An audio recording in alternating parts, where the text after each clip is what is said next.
What can I say about this latest episode of The Mandalorian other than holy shit, that was epic. I really loved it. I loved everything they did with Boba Fett, how they brought back the Slave One. We got to see Boba get the armor back, see him kick some ass, and finally just shut up everyone who's ever said Boba Fett was not that great of a character in the movies. That, like, they always act like he wasn't this great of a character just because they only saw the movies. And, well, yeah, then they just never saw the expanded universe because they're selective dilettantes sometimes. But yeah, no, this kind of just puts to rest that stupid narrative that Boba Fett wasn't that great. He goes out like a little bitch at the end, and this shows why he is so loved. Because Boba Fett is a very popular character. I don't know how popular. He's definitely one of my favorites. Him and Jango are like neck and neck in my favorite Star Wars hierarchy. But this episode kind of cemented, yeah, no, Boba's a badass. Him and Jango were both badasses. We just don't get to see that a lot because in the new canon, all the good stuff about them has been purged. And they referenced stuff about Jango as well that I loved. They referenced open seasons in a way, which if you have not read it, I recommend it. It's probably hard to get a hard copy, but you can buy it online for a cheaper price on your phone or iPad. But it's a good comic. I also did a review for it, I think, last month or 2 months ago, but that's beside the point. Point is, they referenced that, Django being a foundling, because before that, and this was something I didn't give crap about Filoni doing, was with the Clone Wars TV show, they said Django wasn't a real bounty hunter, a real Mandalorian. Yeah, but they did it in a way to where it could just be the Mandalorians, the new douchey ones, disavowing him and just trying to discredit anything about him that could make them look bad.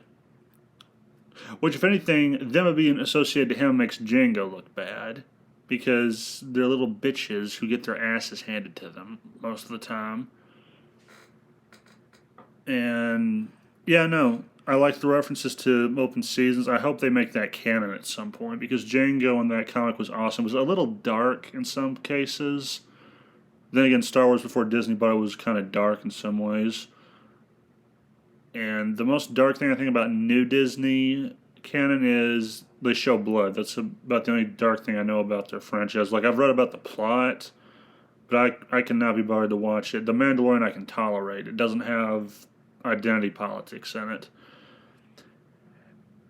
And this also had a very weird kind of, I don't want to say Western feel to it, but yeah, it kind of did, where you have the main character teaming up with another character whose moral compass they probably can't be that sure about. They have a standoffish relationship, but by the end they kind of have some kind of an understanding. Don't know how long that'll last. I mean, the Empire could basically just say, hey, Boba, we'll pay you this much of credits if you bring us this kid, after he helps them rescue it, or a Gorgu or whatever. And then after that, he has no obligation to help the Mandalorian anymore, so they could make him turn. Although I hope he doesn't, because they have said they wanted this to be a redemption for Boba Fett. I would say they nailed it. They absolutely nailed it on the head, harder than any hammer could have. And it was great. It was brilliant, lovely, and I thought the whole episode was pretty much just epic. This is probably something that Fett fans have been waiting 40 years for, or longer. I'm not really sure how old the character Boba Fett is, but yeah, this was pretty epic.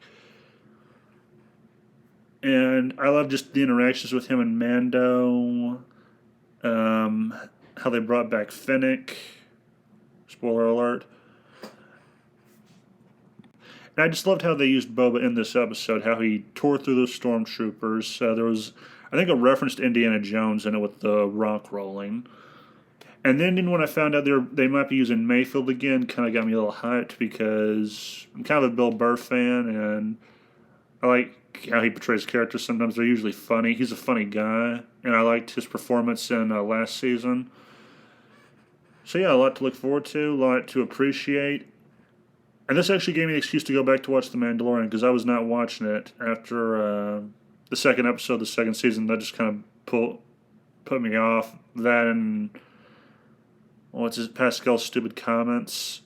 But hey, at least he's not saying anything too dumb now, and he hasn't been a dick to Carano as far as I know. So, but that's beside the point. Point is, it's a great episode, and if you have Disney Plus, I recommend watching it, especially if you're a Boba Fett fan. Also, if you're a comic fan, I recommend Open Seasons, just for the heck of it. And those are just my thoughts. I don't want to ramble on this one too much. Also, sorry I haven't put a video in a while. I've kind of been busy with schoolwork and MK11. That sucker really takes up a lot of your time. Like, the gauntlet was a pain in the ass. But, yeah, I just thought I'd put that out there for what, if you're wondering, well, actually, no, you're probably not wondering. You're probably thinking, God, you don't have to listen to my voice every couple of weeks. But, yeah, no, I just thought I'd put these thoughts of mine out there on this after I just saw it. And, yeah, it's a good episode if you're a Boba Fett fan.